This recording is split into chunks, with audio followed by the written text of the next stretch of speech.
এবার আল্লাহর ওলি ডেকে ডেকে বলতেছে, বাবা অল্প কিছুদিন আগে যখন তুমি এই দুনিয়ার জমিনের ভিতরে আসো নাই, অল্প কিছুদিন আগে তোমার জন্ম হয়েছে কোথায় থেকে জানো?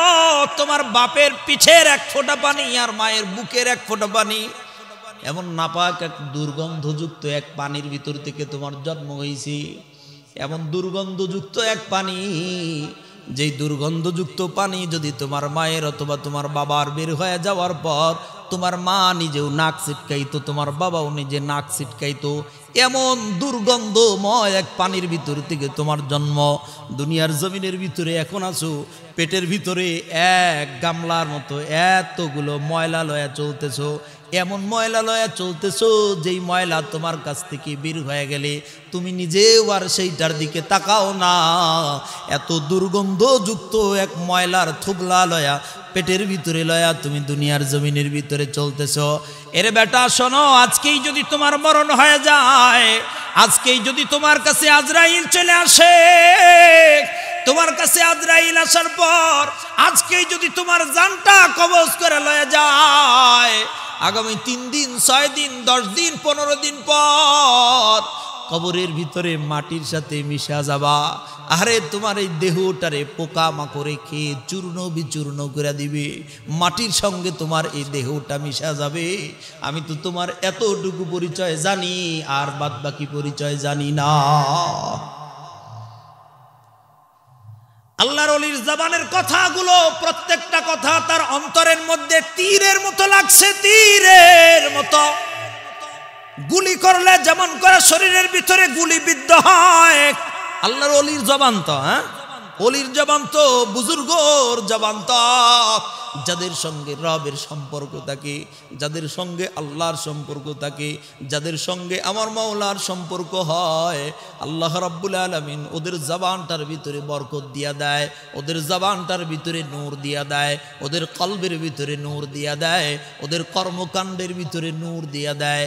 নূর যায়া যেমনি শরীরের ভিতরে লাগছে, ওর কর্ণকুহরের ভিতরে লাগছে, পিস্তলের গুলি গিয়া শরীরের ভিতরে লাগলে যেমন হয়, এই পিস্তলের গুলির চাইতেও বেশি ক্ষত করে ফেলছে।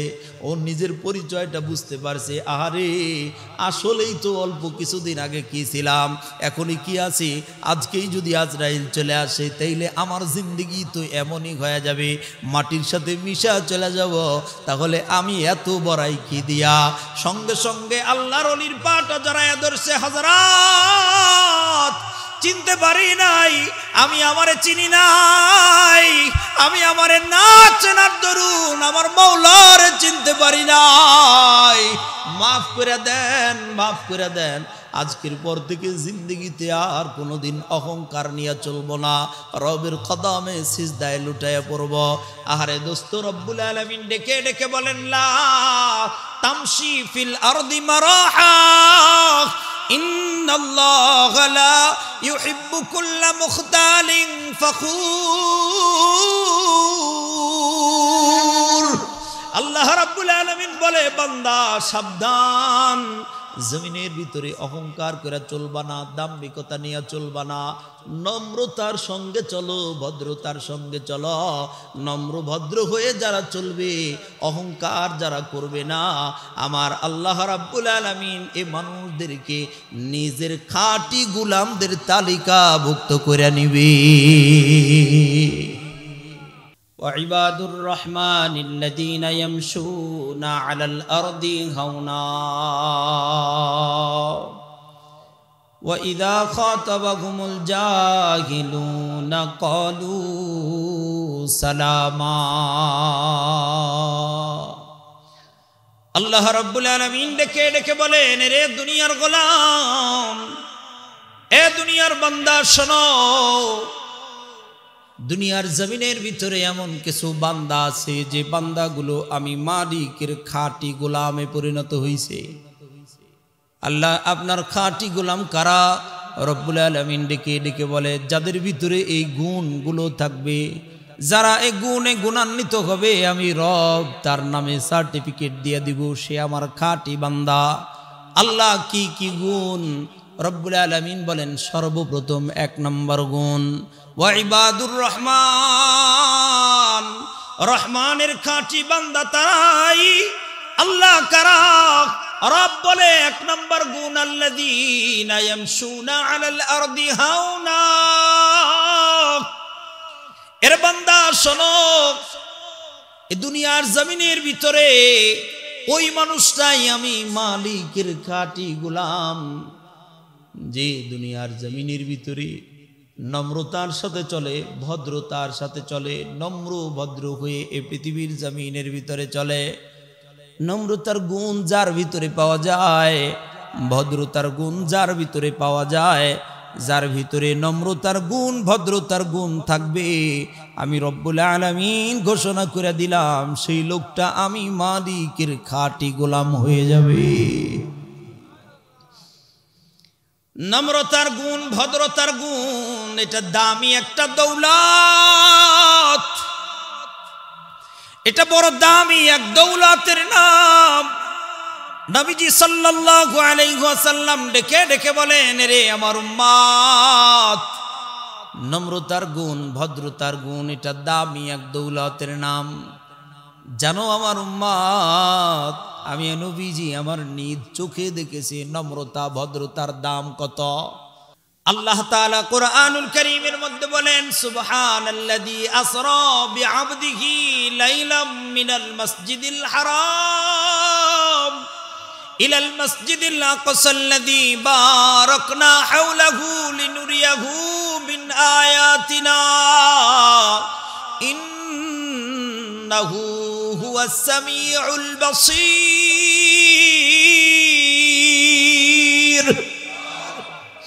আল্লাহ রাব্বুল আলামিনের পয়গম্বর ডেকে ডেকে বলে, উম্মত শোনো, আমার রব্বুল আলামিন আমারে এত মায়া করে, এত মহব্বত করে।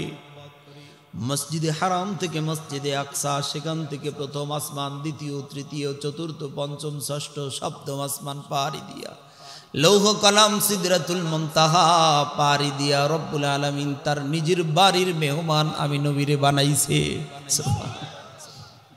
তার নিজের বাড়ির মেহমান আমি পয়গম্বরে বানাইছি। আমার আল্লাহ রাব্বুল আলামিন আমারে নিজ চোখ দিয়ে আমি জান্নাত দেখছি, নিজ চোখ দিয়ে আমি জাহান্নাম দেখছি, নিজ চোখে আমি জান্নাতুল ফিরদাউস দেখছি, নিজ চোখে আমি জাহান্নাম দেখছি।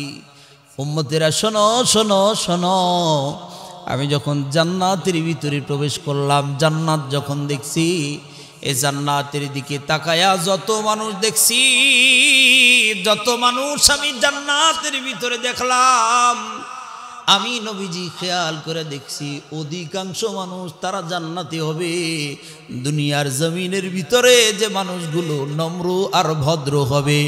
নম্র আর ভদ্রতা এমন এক দামি দৌলতের নাম, যে দামি দৌলত অর্জন করতে পারলে রবের জান্নাতে যাওয়া যায়। সুবহানাল্লাহ, জোরে বলে। নম্রতা আর ভদ্রতা এমন এক দামি দৌলতের নাম, যে দৌলত অর্জন করতে পারলে জান্নাতের মেহমান হওয়া যায়। রব্বুল আলামিন ডেকে ডেকে বলতেছেন, আল্লাযীনা ইয়ামশুনা আলাল আরদি হাওনা। এরে বান্দা শোনো শোনো, যে মানুষরা দুনিয়ার জমিনের ভিতরে নম্র এবং ভদ্র, যে মানুষগুলো নম্রতার সঙ্গে চলে, ভদ্রতার সঙ্গে চলে, আমি রব ঘোষণা করে দিলাম এই লোকটা আমি মালিকের খাঁটি বান্দায় পরিণত হয়ে যায়। কিন্তু খেয়াল করে দেখবেন, এখন নম্রতা আর ভদ্রতার মানুষ তালাশ করে পাওয়া বড় মুশকিল। সমাজের ভিতরে আপনি বাটি চালান দিয়া নম্র ভদ্র মানুষ পাওয়া বড় মুশকিল হয়ে যায়। কথা বলেন ঠিক না? সমাজের ভিতরে আইসা যদি একজন জিজ্ঞাসা করে, এই আপনাদের সমাজে কি একদম খুবই নম্র ভদ্র এরকম মানুষ কি পাওয়া যায়? ভাই নম্র ভদ্র কই, দেখি না তেমন। কথা বলেন ঠিক না? যদি একজন থাকে, যদি মনে করেন একজন আছে, ওই দক্ষিণ পাড়া একজন আছে, তাহলে এক নামে সব মানুষ বলে, আহারে ভাই এই গ্রামে একজন মানুষ খুব নম্র ভদ্র মানুষ আছে, ওই দক্ষিণ পাড়া যান, ওনার একজন মানুষই পাইবেন আপনি।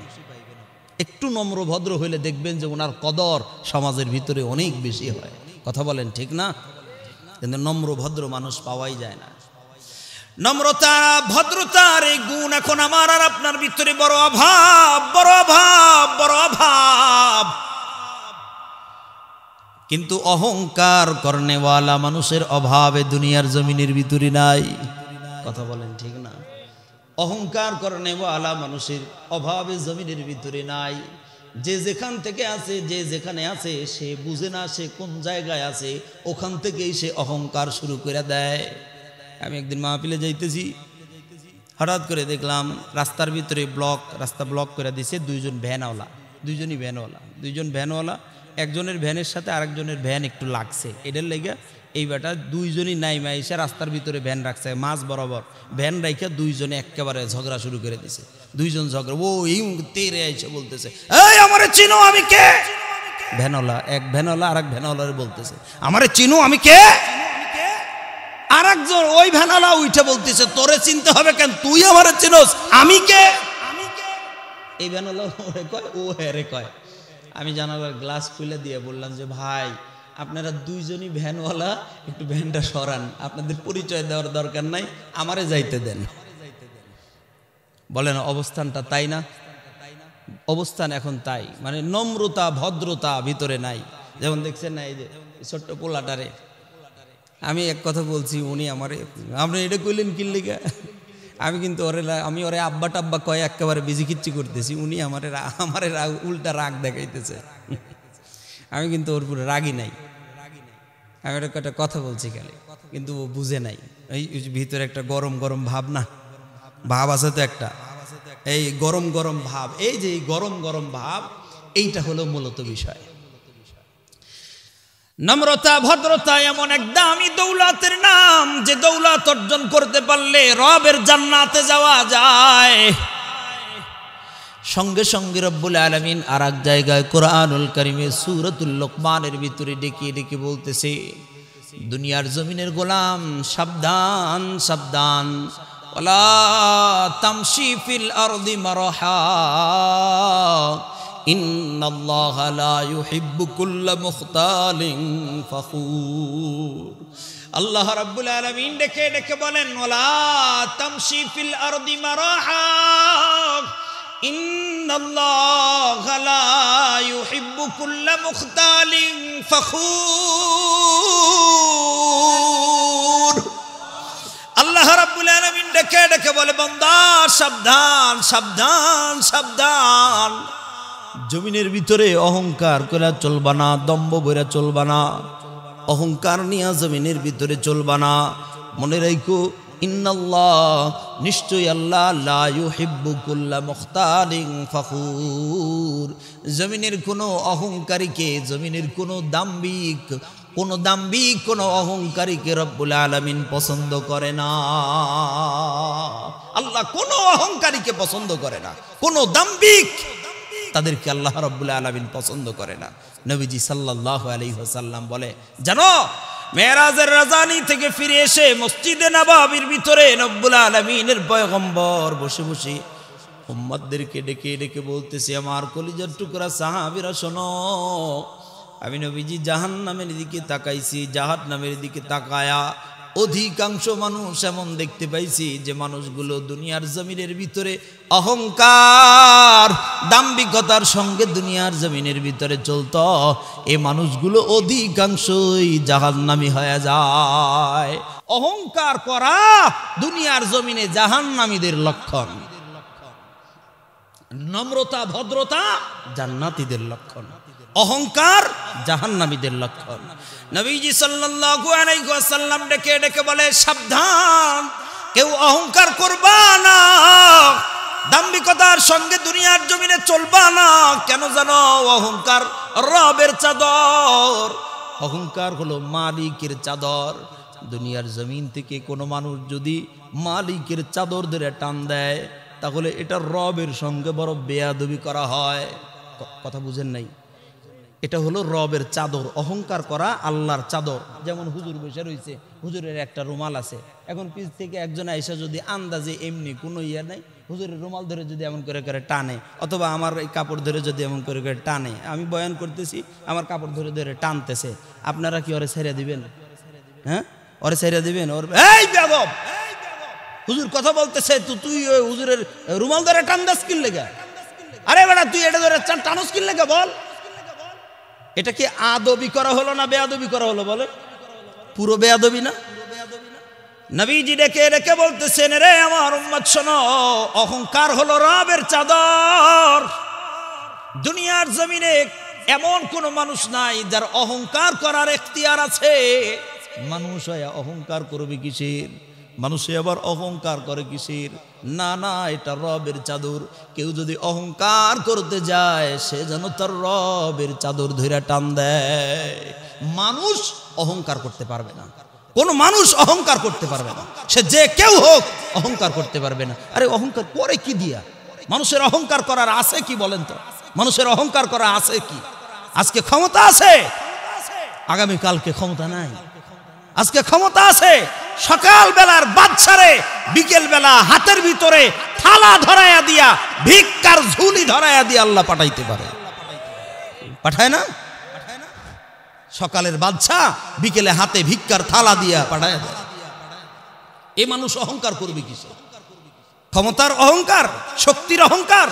আরে বেটা, তোর মতো কত শক্তিশালী মানুষ ছিল, অহংকার করো না। অহংকার করার কিচ্ছু নাই। যত বড় নেতা, যত বড় পাতি নেতা, আতি নেতা, খেতা নেতা, যত বড় নেতাই হও, যত শক্তিশালী হও, দুইবার পাতলা পায়খানা, একবার বমি, সব শক্তি শেষ। কি কথা বলেন ঠিক না? যে দুইবার ঠিক মতো, দুইবার পাতলা পায়খানা, একবার বমি হলে যে লোকটা বিছানার থেকে উঠে দাঁড়াইতে পারে না, এ বেটার আবার অহংকার কিসের? এ মানুষের আবার অহংকার কি? শুধু এটাই নয়, আমাদের একজন আকাবির, বড় একজন বুজুর্গের, আমি আমার হযরত আলার কাছ থেকে শুনছিলাম, বড় একজন বুজুর্গ আকাবির, লোকটা রাস্তা দিয়ে যাইতেছে, হযরতে রাস্তা দিয়ে যায় আল্লাহর ওলি। এলাকার কিছু নেতা আছে না, বেয়াদব টাইপের, দোকানের সামনে বসে রয়েছে, দোকানের সামনে দাঁড়ায় রয়েছে। আল্লাহর ওলি রাস্তা দিয়া জিকির আজগার করতে করতে রাস্তা দিয়া মাটির দিকে তাকায়া হেঁটে হেঁটে চলে যাইতেছি। এই নেতার এই কর্মকাণ্ডগুলো দেখা বড় বিরক্ত লাগছে। আরে আমি এখানে দাঁড়ায় রয়েছি, আমারে সালাম দিল না। এমন কিছু মানুষ আছে না? আরে আমি, এই বেটা আমারে সালাম দিস, সালাম দিলি না, যায় সালাম না দিয়ে যায়, হুজুর দাঁড়ান এদিকে ডাক দিছে। আল্লাহর ওলি ধীরে ধীরে সামনে গিয়া দাঁড়াইছে। বাবা বলেন, কিছু বলবেন? আপনি আমারে দেখেন নাই? আমি এনে দাঁড়ায় রয়েছি, আমারে সালাম দিয়ে যাইবেন না? আপনি আমারে চিনেন আমি কে? আল্লাহর ওলি দিকে তাকায় রয়েছে। কয় কি বেটা, কয় কি? বাবা আপনারে আমি চিনি না, আপনারে আমি চিনি না, চেনার জানারও আমার দরকার নাই। বারবার বলতেছে আপনি আমারে চিনেন আমি কে? আমারে সালাম দিয়া গেলেন না, আপনি আমারে চিনেন আমি কে? কহ চিনছি। আপনি কি? আপনার চিনি আমি, আপনার পরিচয় আমি জানি। পরিচয় জানেন? হ্যাঁ জানি। শুনবেন আপনার পরিচয়? আমার কাছ থেকে শুনবেন? আমি আপনার পরিচয় বলে দেই। বলেন তো আপনি আমার পরিচয় বলেন তো, আপনি আমারে চিনেন? তাহলে বলেন দেখি আপনি আমার পরিচয়টা কোন? এবার আল্লাহর ওলি ডেকে ডেকে বলতেছে, বাবা অল্প কিছুদিন আগে যখন তুমি এই দুনিয়ার জমিনের ভিতরে আসো নাই, অল্প কিছুদিন আগে তোমার জন্ম হয়েছে কোথায় থেকে জানো? তোমার বাপের পিঠের এক ফোঁটা পানি আর মায়ের বুকের এক ফোঁটা পানি, এমন নাপাক এক দুর্গন্ধযুক্ত এক পানির ভিতর থেকে তোমার জন্ম হয়েছে। এমন দুর্গন্ধযুক্ত এক পানি, যেই দুর্গন্ধযুক্ত পানি যদি তোমার মায়ের অথবা তোমার বাবার বের হয়ে যাওয়ার পর তোমার মা নিজেও নাক ছিটকাইতো, তোমার বাবাও নিজে নাক ছিটকাইতো, এমন দুর্গন্ধময় এক পানির ভিতর থেকে তোমার জন্ম। দুনিয়ার জমিনের ভিতরে এখন আছো, পেটের ভিতরে এক গামলার মতো এতগুলো ময়লা লয়া চলতেছো, এমন ময়লা লয়া চলতেছো যেই ময়লা তোমার কাছ থেকে বের হয়ে গেলে তুমি নিজেও আর সেইটার দিকে তাকাও না। এত দুর্গন্ধযুক্ত এক ময়লার থুবলা লয়া পেটের ভিতরে লয়া তুমি দুনিয়ার জমিনের ভিতরে চলতেছো। এরে বেটা শোনো, আজকেই যদি তোমার মরণ হয়ে যায়, আজকেই যদি তোমার কাছে আজরাইল চলে আসে, তোমার কাছে আজরাইল আসার পর আজকেই যদি তোমার জানটা কবজ করে লয়ে যায়, আগামী 3 দিন 6 দিন 10 দিন 15 দিন পর কবরের ভিতরে মাটির সাথে মিশা যাবা। আরে তোমার এই দেহটারে পোকা মাকড়ে খেয়ে চূর্ণ বিচূর্ণ করে দিবে, মাটির সঙ্গে তোমার এই দেহটা মিশা যাবে। আমি তো তোমার এতটুকু পরিচয় জানি, আর বাদ বাকি পরিচয় জানি না। আল্লাহর ওলির জবানের কথাগুলো প্রত্যেকটা কথা তার অন্তরের মধ্যে তীরের মতো লাগছে, তীরের মতো। গুলি করলে যেমন করে শরীরের ভিতরে গুলি বিদ্ধ হয়। আল্লাহর ওলির জবান তো, ওলির জবান তো, বুজুর্গর জবান তো, যাদের সঙ্গে রবের সম্পর্ক থাকে, যাদের সঙ্গে আল্লাহর সম্পর্ক থাকে, যাদের সঙ্গে আমার মাওলার সম্পর্ক হয়, আল্লাহ রাব্বুল আলামিন ওদের জবানটার ভিতরে বরকত দিয়া দেয়, ওদের জবানটার ভিতরে নূর দিয়া দেয়, ওদের কলবের ভিতরে নূর দিয়া দেয়, ওদের কর্মকাণ্ডের ভিতরে নূর দিয়া দেয়। নূর যায়া যেমনি শরীরের ভিতরে লাগছে, ওর কর্ণকুহরের ভিতরে লাগছে, পিস্তলের গুলি গিয়া শরীরের ভিতরে লাগলে যেমন হয়, এই পিস্তলের গুলির চাইতেও বেশি ক্ষত করে ফেলছে। ও নিজের পরিচয়টা বুঝতে পারছে, আরে আসলেই তো অল্প কিছুদিন আগে কি ছিলাম, এখনই কি আছি। আজকেই যদি আজরাইল চলে আসে তাইলে আমার জিন্দেগি তো এমনই হয়ে যাবে, মাটির সাথে মিশা চলে যাব। তাহলে আমি এত বড়াই কি দিয়া? সঙ্গে সঙ্গে আল্লাহর ওলির পাটা জড়ায়া ধরছে, হযরত চিনতে পারি নাই, আমি আমারে চিনি নাই, আমি আমারে না চেনার দরুন আমার মাওলারে চিনতে পারি নাই, মাফ করে দেন, মাফ করে দেন। আজকের পর থেকে জিন্দেগিতে আর কোনোদিন অহংকার নিয়ে চলবো না, রবের কদমে সিজদায় লুটাইয়া পড়ব। আহারে দোস্ত, রব্বুল আলামিন ডেকে ডেকে বলেন, লা তামশি ফিল আরদি মারাহা ইন্নাল্লাহা লা ইউহিব্বু কুল্লা মুখতালিন ফখুর। আল্লাহ রাব্বুল আলামিন বলে, বান্দা সাবধান, জমিনের ভিতরে অহংকার করে চলবা না, দাম্ভিকতা নিয়ে চলবা না, নম্রতার সঙ্গে চলো, ভদ্রতার সঙ্গে চলো। নম্র ভদ্র হয়ে যারা চলবে, অহংকার যারা করবে না, আমার আল্লাহ রাব্বুল আলামিন এই মানুষদেরকে নিজের খাঁটি গোলামদের তালিকাভুক্ত করে নিবে। বলেন আমরা কি হব, নম্র ভদ্র না অহংকারী? বলেন বলেন বলেন। নম্র ভদ্র হব তো ইনশাল্লাহ। আমি কইতাম না আমারে চিনস আমি কে, এটা কইতাম না তো, আর বলবো না তো ইনশাল্লাহ। নম্র ভদ্র হব তো ইনশাল্লাহ।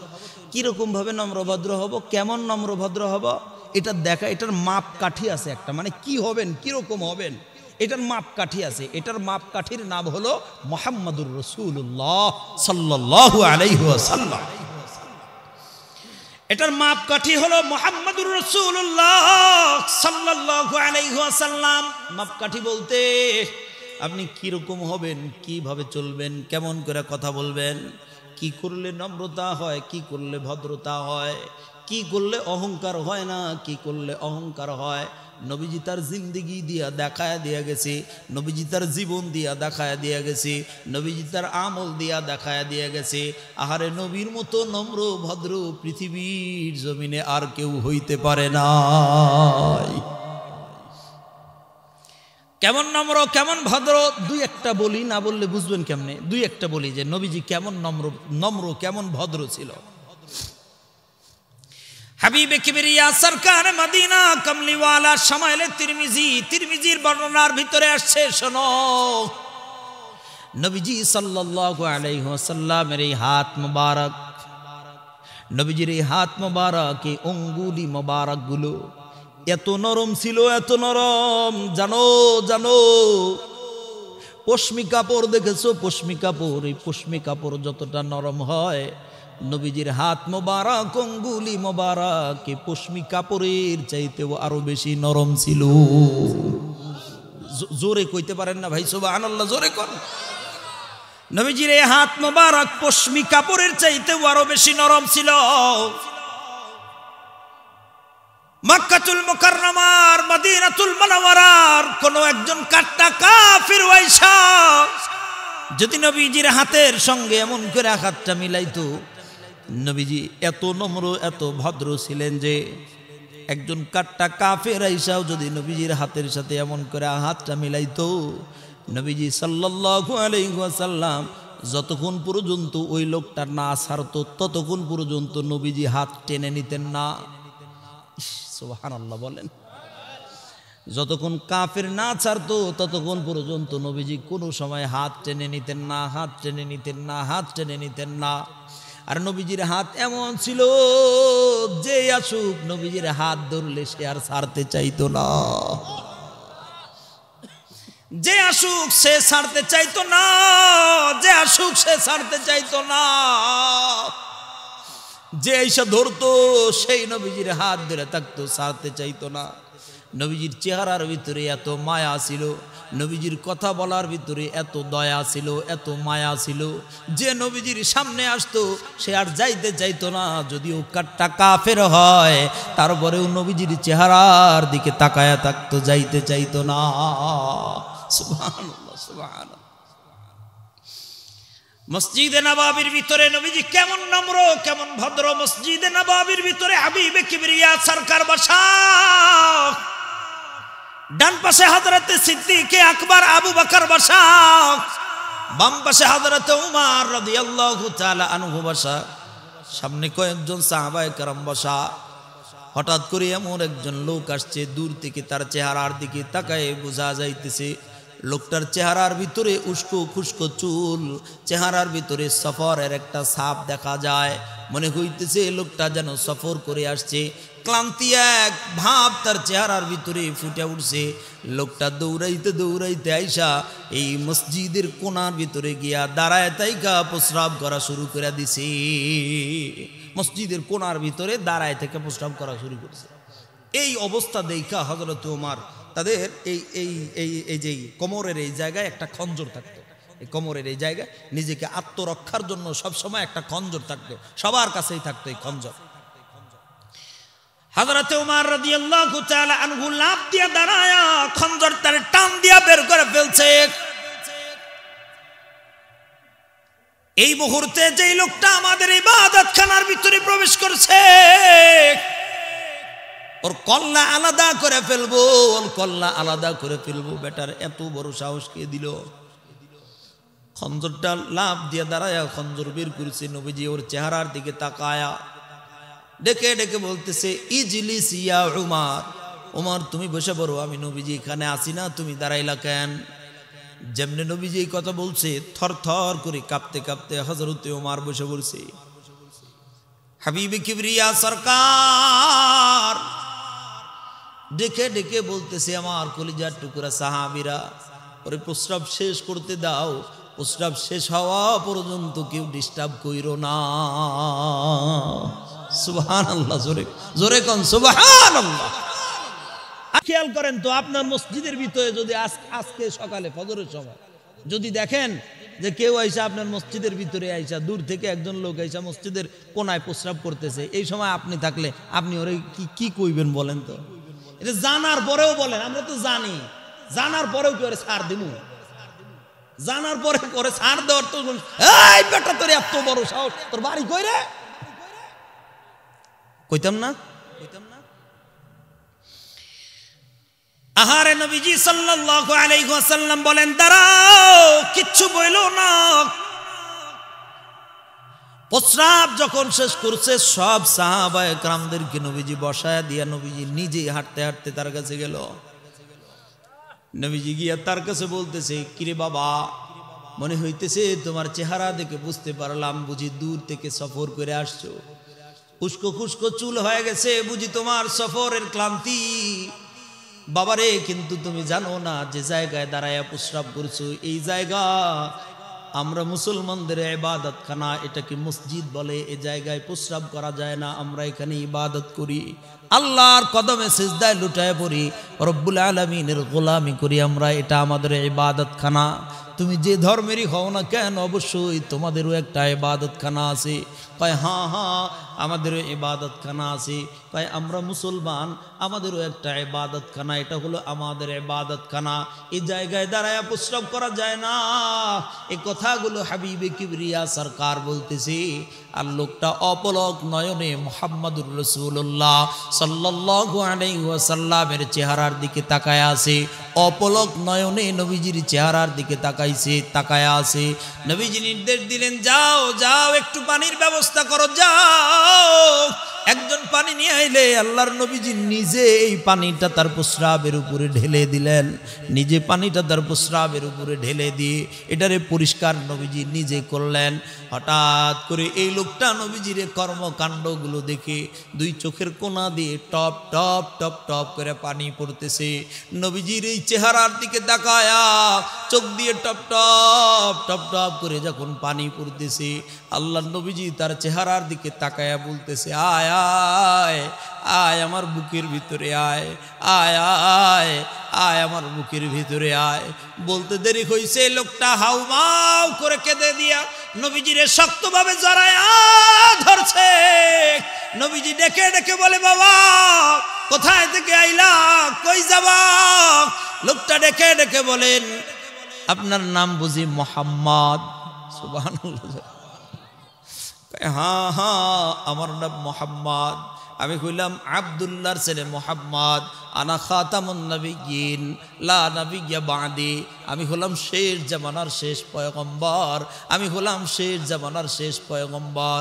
লোকটা চোখের পানি ঝরঝর করে পড়তেছে আর বলতেছে, ইয়া রাসূলুল্লাহ, ইয়া হাবিবাল্লাহ, হুজুর কত মানুষের কাছ থেকে আপনার কথা শুনলাম, কতজন আপনারে পাগল কয়, কতজন আপনারে জাদুকর কয়, কত মানুষ আপনারে গালি দেয়, কত মানুষ আপনারে বকা দেয়, কিন্তু হুজুর আমি দূর থেকেই সব শুনছি, কোনোদিন আপনারে দেখি নাই।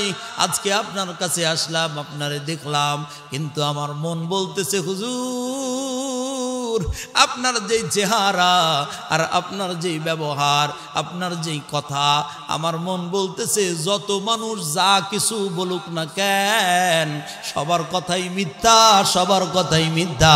আমি যে ধর্মের ছিলাম ধর্ম বাদ দিয়া দিলাম।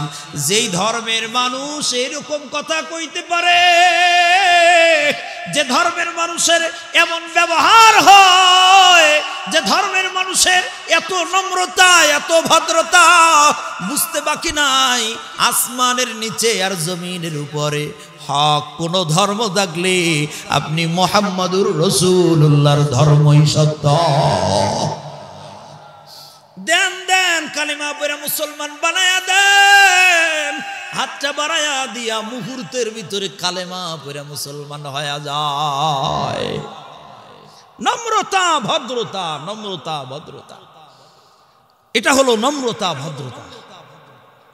আল্লাহ রাব্বুল আলামিন ডেকে ডেকে বলে, বান্দা ওয়ালা তামশি ফিল আরদি মারহা, জমিনের ভিতরে খবরদার অহংকার করে চলবা না, জমিনের ভিতরে দাম্ভিকতা নিয়ে চলবা না, নম্র ভদ্র হও, তাইলে তুমি তোমার রবের খাঁটি গোলামে পরিণত হইতে পারবা।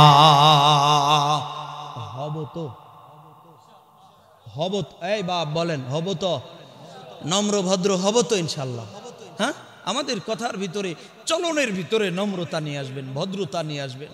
কিভাবে নম্রতা ভদ্রতা নিয়ে আসবে? এই যে রসুলের কাছ থেকে শেখা লাগবে।